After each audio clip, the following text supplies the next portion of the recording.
Okay, good morning, everybody. Thanks for taking the time to be here today. I've got to say this. I watched a YouTube one day, and there was a CEO of a big mining company, and he started his presentation with a disclaimer, and he said, these things seem to be getting longer, and the fonts seem to be getting smaller. So I wanted to take the opportunity to say that. Anyway, Surge Battery Metals, we are a lithium clay discovery in northeastern Nevada. And I'm going to talk for a while here about the highlights of our discovery on our Nevada North lithium project. We recently published our maiden mineral resource estimate, and we are the highest grade lithium clay project in the United States, with, as you can see, 4.7 million tons at 2,839 parts per million, and included in that is about 4.1 million tons at 3,167 parts per million at a 2,000 parts per million cutoff. And the significance of that is most of the other clay deposits in the United States range anywhere from about 800 parts per million to perhaps about 1,500 parts per million, with the exception of Lithium Americas Thacker Pass, which is up around 2,200 to 2,400 parts per million. We had our last assay results from our initial drill program came through in January of 2023, and we've been working hard ever since then to advance this project because of the significant grade that we discovered at that time.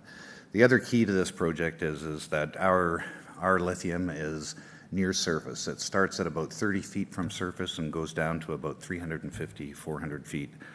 We have drilled a number of other holes that are 800 and 900 feet deep, but in that kind of 400-foot area, there are three kind of significant streams of lithium that contain this high grade.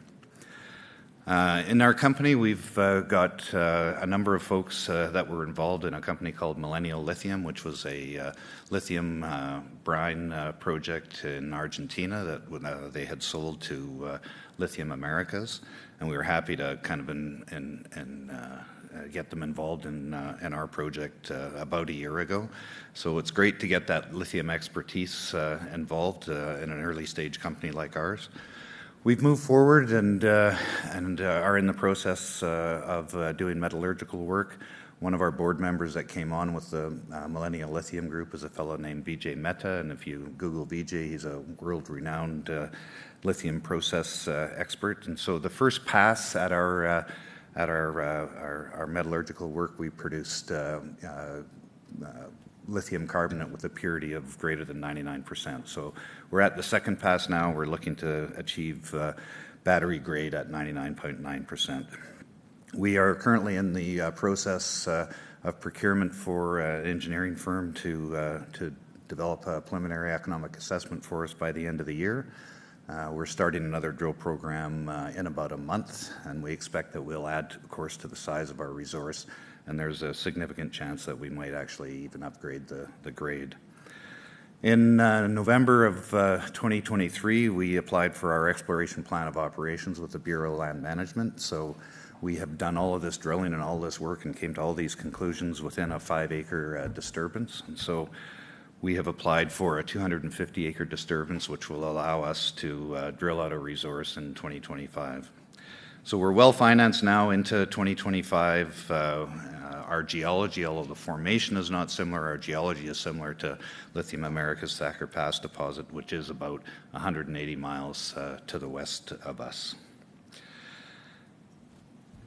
I'll just go on. I'll get into this a little bit deeper. Here's our management team. Graham Harris was the founder and chair of the Millennial Lithium, which I spoke about.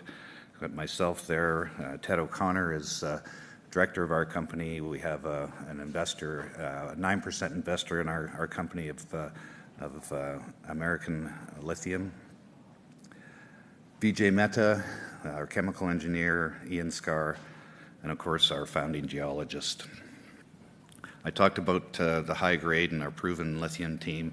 And the key, Nevada is a mining-friendly jurisdiction. Bureau of Land Management's been very cooperative with us. Permitting seems to always be a challenge for mining companies. We've worked closely with these folks, and they seem to be fairly responsive thus far.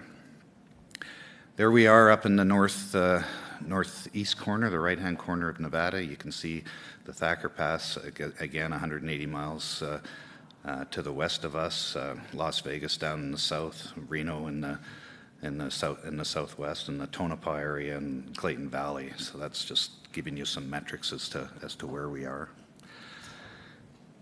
Again, we've got about 685 mineral claims, a total of close to 13,000 acres in our project in Elko County. We've got major power infrastructure within 13 kilometers of our project. Our project is accessible by highway and BLM roads, so it's very, very easy. It's kind of a barren area. There's not a lot there. It's not anything that you'd plan a vacation around, so it's a great mining opportunity. We've had 2 drill programs thus far in 2022, which was our discovery drill program. We had an 8-hole drill program, then another 12-hole drill program. Again, average lithium content is about 3,000 parts per million. We published our mineral resource estimate in Q1 of 2023, which I spoke about, and our 2024 drill program is just going to be to the south of that. And a lot of the geotech work that we've done has shown that to be a very high lithium-rich area. So again, we expect to significantly increase the size of the deposit and potentially the grade also. Key catalyst for this year, of course, was to get our metallurgical work done, and we're right in the middle of that and started off with 99% purity and are working towards 99.9. We're continuing our surface exploration work in preparation for building out or drilling out the resource in 2025, starting our drill program for 2024 at the end of May, and then moving forward with our preliminary economic assessment later this year. All the while, all that's going on, we're in this permitting process with the Bureau of Land Management, going through our environmental assessment and NEPA process. This is a chart that Sprott Capital Partners prepared, kind of comparing lithium clay deposits, and with the exception of Ganfeng's deposit on the left-hand side, the rest are kind of Arizona and Nevada projects. And you can see what I've been talking about in terms of the highest grade deposit in the United States, where it goes from somewhere around 800 parts per million in other projects all the way up to close to 3,000 for our project. Terry spoke earlier about the Inflation Reduction Act and the impact of that for his project in Canada. What we have here is a Made in America project on the front end of the battery supply chain, with the American government's strategic policy decision to create that battery supply chain, a Made in America battery supply chain. We feel we have a tremendous opportunity with one of the largest projects, or the highest grade lithium project in the United States, soon to be one of the largest projects in the United States. And our good friends at Lithium America has been plowing the way for us. We think that we've got a great second mover advantage, that we can follow them in their footsteps. This is just a little bit of data on the investment in new sources of supply required to meet forecasted demand. There's been a lot of rhetoric about forecasted demand in lithium over the last little while, and we're in an election year here in the United States, and I think that as things progress this year and we get towards the end of the year, things will be a lot clearer in terms of the demand for electric vehicles and demand for lithium, and the kind of supply demand deficit. So we're hopeful, of course, by the end of the year that these things will work themselves out and become quite apparent. Again, as a company, we're committed to ESG, as all companies here are, and we're working with the communities and the local tribes in Nevada. Some of the analyst coverage, Roth and SCP are two keen followers of ours. Roth has a price target of $3 for us. SCP has a price target of $2.50. We traded up to about $1.55 in September, and kind of with the lithium market, we've rode that down to about 40 cents now. So we're hopeful that we'll recover from that. Bit of a look at our current share structure. That's it. I'll certainly take any questions that you might have. Thank you very much. Anybody have any questions? There's one over there in the corner. Hang on, let's just wait for the microphone, please. Yeah, just wondering what your plans for extraction are. Are you looking at an open pit or through pump out, or what the plans are there? Yeah, I mean, logically, yes. I mean, frankly, we've just hired a mining engineer, and we're engaging with this engineering firm to do our PEA. So that work is, yet the technical part of that work has yet to happen. But logically, with the resource near surface at 350 feet, it'll be an open pit, and not a real big open pit. Logically, we can kind of mine a portion and fill it in and kind of move on. Thank you. And following on from that, what are your early thoughts on the sort of processing solution? You've talked a lot about similarities with Thacker Pass. Would you look to do a similar sort of processing circuit that they use? Yeah, we've the work that we're doing right now, we're actually using the Thacker Pass flow sheet, and it was kind of the easiest way to yes in the short term. Notwithstanding that, we have plans to look at other processes, because there's a lot of evidence and process work that's gone on now that can show using different acids and processes will reduce water consumption, acid consumption, and therefore costs. So we're investigating those right now. Okay, any other questions? There's one at the back, please. Hi. You mentioned the Inflation Reduction Act, and how I just wonder how it affects you, and especially towards the end of the year. How it affects us? Yeah. In two ways. I mean, what the U.S. government is doing is trying to create a battery supply chain in the United States. And so what they've done is they've got funding programs from,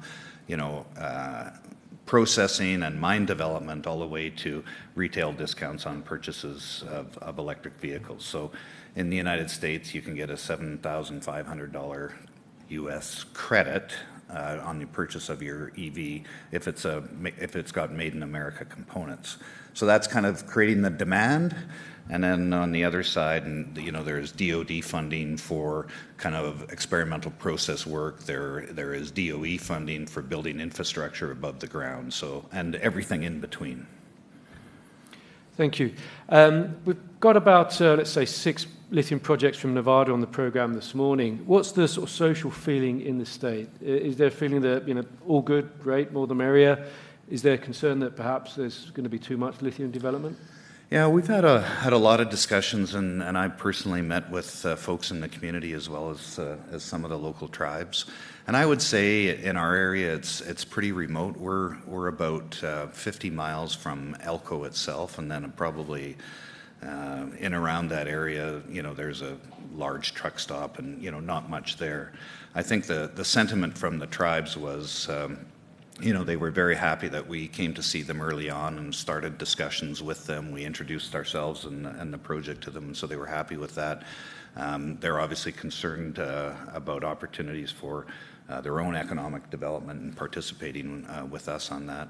But Nevada itself is a mining kind of friendly jurisdiction from a state perspective, and Elko County has got a long history of mining. So we've not kind of there isn't any other lithium kind of mining operations like ours in that county, so we haven't got that feedback that there's too many. The map that I showed you were Clayton Valley and Tonopah and all that is where all of the other projects, and Thacker Pass's project is, as I say, about 180 miles to the west near Winnemucca, and they're just starting that development right now. So direct answer to your question is no, we haven't had that feedback. Okay, let's extend that to the regulators. A number of projects coming forward, everybody wants permits. Lithium, to a certain extent, is relatively new.